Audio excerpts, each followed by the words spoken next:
Bonjour à tous et merci de toujours vous informer sur RTI2 au sommaire de l'actualité.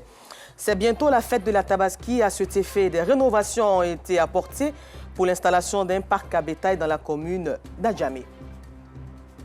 Et puis hors de chez nous, en Guinée-Conakry, après l'historique du massacre du 28 septembre 2009, la sentence est tombée. Le procureur a requis la réclusion criminelle à perpétuité contre l'ancien président Moussa Dadis Camara et plusieurs autres responsables. Encore merci à vous d'être des nôtres sur RTI2. Ce jeudi s'est tenue la levée de corps de l'ex-président Henri Konan Aimé-Bédié à la cathédrale Saint-Paul du Plateau, suite à une veillée funèbre qui a eu lieu au même endroit. Un hommage de 2 semaines a démarré depuis le dimanche 19 mai 2024 en son honneur. Dans moins d'un mois, c'est la fête de la Tabaski. Les autorités veulent donc mettre les petits plats dans les grands. À cet effet, le site d'Adjamé, ancienne ferraille, est le lieu choisi pour abriter le parc à bétail. C'est un site de plus de 15 hectares, aménagé avec toutes les commodités pour accueillir les marchands de bétail. Plus de 1000 enclos seront mis à la disposition de ces marchands. Déjà, certains d'entre eux s'activent pour s'offrir des enclos. Nour Sangaré et Kader Bachil y ont fait un tour. Ancienne casse, commune d'Adjamé. Bal Kamagaté, jeune éleveur de moutons et de bœufs dans la commune de Songon, est sur ce lieu pour aménager l'enclos de bétail qu'il vient d'obtenir. Cette année, c'est ici qu'il vendra ses bêtes dans le cadre de la célébration de la Tabaski. Ils ont lancé un mot d'ordre pour ne plus qu'on vende les bétails dans les rues d'Abidjan. Donc c'est là, nous tous, on va se retrouver sur ces sites-là pour faire nos ventes pour la fête des Tabaski. J'ai été le deuxième à commencer à faire mon enclos. Voilà, c'est vite parce que c'est récent, mais moi, mes bétails sont en route pour le Mali. Ils viendront, il y a déjà commandé une centaine de têtes pour la fête des Tabaski. Contrairement à Bal Kamagaté, les bovins et ovins sont déjà disponibles dans les enclos de Fousseni. Marchand de bétail, à Bobo Coco Service, il n'a pas hésité à s'offrir un stand sur le site de l'ancienne ferraille. On vendait dans le quartier, mais il n'y a pas de solution. La mairie vient souvent, il veut nous merder, prendre le mouton. Souvent, on les paraît, demander pardon. Il y a des moutons qui peuvent perdre tout ça là. Quand j'ai pris qu'il y a un nouveau site, donc je suis venu seulement la nuit 20 h, je suis venu verser mon lada. C'est l'endemain même, tellement ici pressé, c'est l'endemain je suis venu prendre les billets. Le site de l'ancienne ferraille d'Adjamé est le lieu provisoire pour accueillir tous les marchands de bétail disséminés dans les communes du district d'Abidjan. C'est un espace de plus de 15 hectares qui a été aménagé pour les recevoir. Sur le site, les travaux vont bon train. Éclairage public, terrassement, construction de latrines, entre autres. Il y a 6 bâtiments qui abritent chacun 24 latrines. En tout cas, c'est dans de très bonnes conditions. Il y a l'eau, il y a l'électricité. Toutes les conditions pour accueillir le bétail, tout est réuni. Il y a d'autres produits qui sont déjà éclairés et puis d'autres sont encore en cours d'être installés. Donc je pense que jusqu'au premier, tous les travaux seront au top. Les trucs sont en train de bouger. Vous voyez, on a plus de presque 300 enclos. En tout cas, beaucoup d'hommes en train de venir. On veut faire 1200 enclos. Parce que ce n'est pas tout le monde qui a besoin de l'enclos. Il y a le B, souvent ils n'ont pas besoin de l'enclos. Comme vous le voyez, il y a certains qui ont besoin de la place seulement pour mettre ces animaux pour vendre. Le choix de ce site est le fruit d'une collaboration entre le gouverneur du district autonome d'Abidjan, les acteurs de la filière bétail-viande et les autorités municipales de la commune d'Adjamé. Farikous Mauro, premier magistrat de cette commune, donne les raisons de ce choix. C'est un site provisoire, le temps que l'abattoir du district soit terminé au niveau d'Anyama. La proximité avec les moutons et les bœufs dans nos quartiers, ça cause beaucoup de désagréments à la population. Donc c'est pour éviter cela que le gouverneur du district a décidé que tout le monde soit sur ce parc à bétail. C'est l'endroit approprié par rapport à Port-Boué. Il y a l'autoroute, tous ceux qui viennent de Cocody, de Yopougon, d'Abobo, d'Anyama et partout. Et quand ils achètent leurs moutons ou leurs bœufs, ils sortent, ils prennent l'autoroute. Ceux qui vont à Yopougon vont à Yopougon, à Cocody également. Il n'y aura pas d'embouteillage. Si les efforts sont faits pour offrir un cadre adéquat aux marchands, l'on s'inquiète du ravitaillement du marché en bétail. Le souhait des fidèles musulmans que le marché soit assez fourni pour une fête de l'Aïd el-Kébir plus sereine.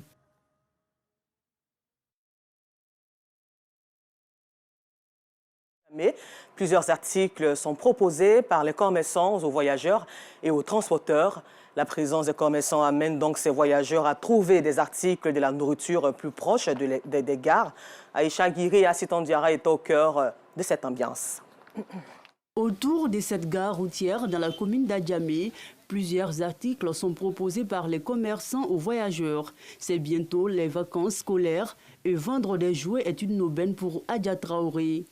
C'est les vacances, ceux qui voyaient pour aller à l'intérieur et viennent payer les petits trucs pour aller donner à leurs neveux, à leurs nièces. Ici à l'école, ça ne sort pas trop comme pendant les vacances, les jouets, là, les ballons. Là. Marcher au pied à la gare, c'est un peu loin. Nous qui sommes au bord, donc quand ils voyagent, ils viennent payer des trucs pour voyager facilement avec ça. Les vendeurs de pain et autres mets, eux, sont aussi présents juste en face de la gare routière pour satisfaire voyageurs et transporteurs. Les passagers, on vient pour les satisfaire. Souvent aussi, on rentre dans le marché, on se promène. Inch'Allah, ça va aller. Bon, on se débrouille à la gare ici. Bon, on est là, vendre un peu. On fait ça pour satisfaire les clients. Ils sont satisfaits parce qu'ils disent que c'est bien fait. Si Souleymane, Aminata et Adja Traoré font de bonnes affaires, cette braiseuse d'Ignam s'en sort difficilement. On est à côté de la gare, mais ça ne marche pas. Niam là est trop cher, mais on ne peut pas s'asseoir à la maison. Les passagers vont venir dire que je vais Niam, mais j'ai 100 francs, j'ai 100 francs. Toi, tu es allé payer une kilo 600, tu es allé couper 50, 100 francs, tu as gagné combien? C'est ça que le problème. Mais tu ne peux pas s'asseoir. Les petits commerces autour des gares routières sont rentables. Mais cette année, il est difficile pour les commerçants de faire des bénéfices à cause de l'inflation. Au chapitre éducation, les candidats au brevet d'études du premier cycle BEPC ont pris part hier, mercredi 22 mai, aux épreuves orales. Très tôt, chefs de centre, examinateurs et élèves se sont rendus dans les centres de composition pour éviter le retard. Assitan Diarra et Gilles Tonian étaient dans les communes de Makori et Cocody pour un constat. Lycée moderne Amagou Victor de Marcory. Il est 7h30 lorsque le président du jury vérifie et décèle le paquet des sujets des épreuves orales en présence des candidats. Il en profite pour donner quelques conseils aux élèves. Tous les enfants convoqués pour cette demi-journée sont là. Tous les surveillants sont en place. Les forces de l'ordre sont là. Les membres du secrétariat sont aussi présents. Il faut qu'ils évitent la fraude. Partout où nous allons nous retrouver, on va parler de la fraude. Ce n'est pas bien. C'est comme les devoirs de classe. C'est parce que on donne un aspect solennel et quand on parle d'examen. Sinon, c'est comme un devoir de classe. Pendant que certains candidats patientent dans la salle d'attente, Andrea s'entretient avec l'examinatrice. How are you? I am fine. Okay, can you tell me about your ambition for the future? Your ambition. My ambition in the future is to be a lawyer. Okay, to be a lawyer. Thank you very much, and good luck for the rest. Okay, goodbye. Thank you.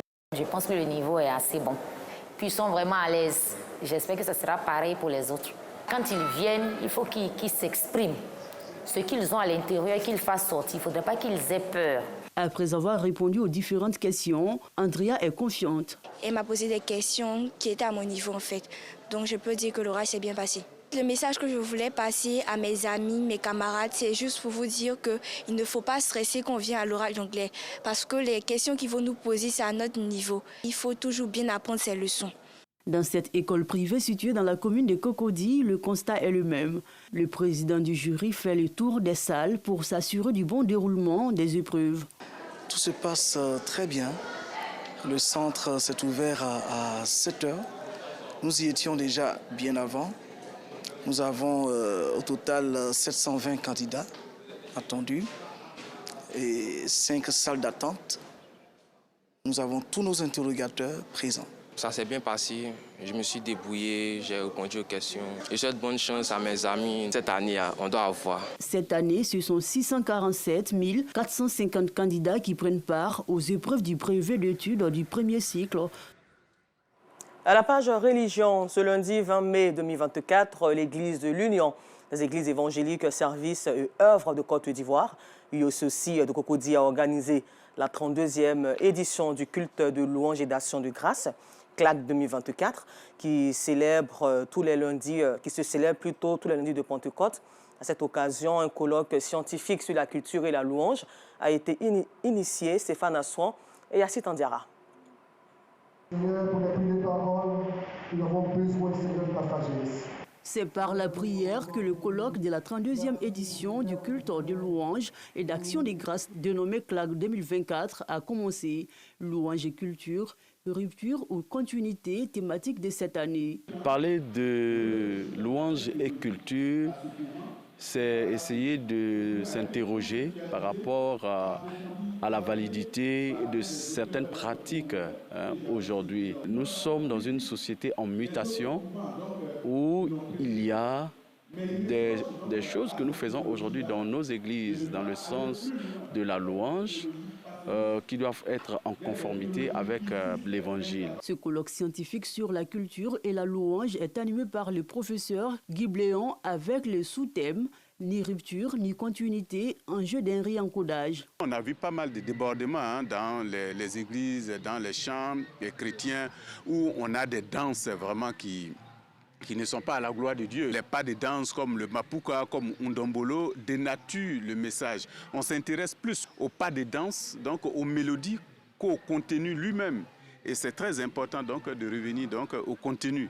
Et je crois que c'est là que se trouve l'essentiel et non dans les mélodies. Pour le représentant de la ministre de la Culture et de la Francophonie, Françoise Rémac, la louange est plus qu'une simple pratique religieuse. Tout ce qui est religion est régi par une convention internationale, celle de 2003, de l'UNESCO. Parce que la religion fait partie aujourd'hui de ce qu'on appelle les pratiques sociales. Et vous le savez comme moi, en tant que pratique sociale, cette convention-là, sur la sauvegarde du patrimoine culturel immatériel, c'est cette convention-là à laquelle la Côte d'Ivoire est partie depuis 2006. C'est cette convention-là qui régit effectivement tout ce qu'on appelle pratique sociale, événements festifs. Les participants à ce colloque scientifique chrétien ont été richement bénis. C'est une excellente initiative parce que je me rends compte que dans les milieux évangéliques, la réflexion épistémologique a cours. Ce n'est plus la foi naïve, mais intégrer des universitaires de l'université de Bouaké, de l'université de Cocody. Les scientifiques vont nous éclairer sur ce problème afin qu'au sortir de ce colloque, nous soyons aguerris et savoir désormais comment louer notre Dieu sans toutefois nous perdre. Le CLAC est organisé par l'église USO de Cocody tous les lundis de Pentecôte pour célébrer la venue du Saint-Esprit. La 32e édition a pris fin par un concert dans la soirée. Et toujours au chapitre religion, dans la commune de Yopougon, 53 pasteurs ont reçu le parchemin de fin de formation après 3 ans d'études en théologie. La cérémonie s'est déroulée à l'église La Race des Vainqueurs Tabernacle de la Foi, en présence de plusieurs fidèles. Et vous aurez le compte-rendu de Justin Kwasi et Yassit Andiara ce soir.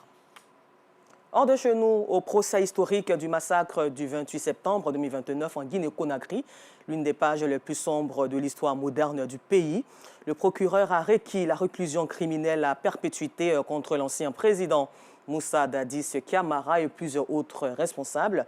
Le magistrat Alaksimou Diallo a demandé que la peine soit assortie d'une période de sûreté de 30 ans et a réclamé que les faits soient requalifiés en crimes contre l'humanité par meurtre, assassinat, torture, séquestration et viol. 3 jours après l'attaque de son domicile lors d'une présumée tentative de coup d'État, Vital Kamerhe, ministre de l'économie dans le gouvernement sortant de la République démocratique du Congo, a été élu hier mercredi 22 mai 2024 président de l'Assemblée nationale. Et puis nous terminons ce temps d'information en France où l'ensemble de l'audiovisuel public est appelé à la grève ce jeudi 23 mai et vendredi 24 mai pour protester contre le projet de réforme de l'audiovisuel public porté par la ministre de la Culture Rachida Dati qui doit être examiné en première lecture ce jeudi et demain vendredi à l'Assemblée nationale. Voilà, c'est tout pour aujourd'hui. Encore merci à vous de nous avoir suivis et bonne suite de programme sur RTI2.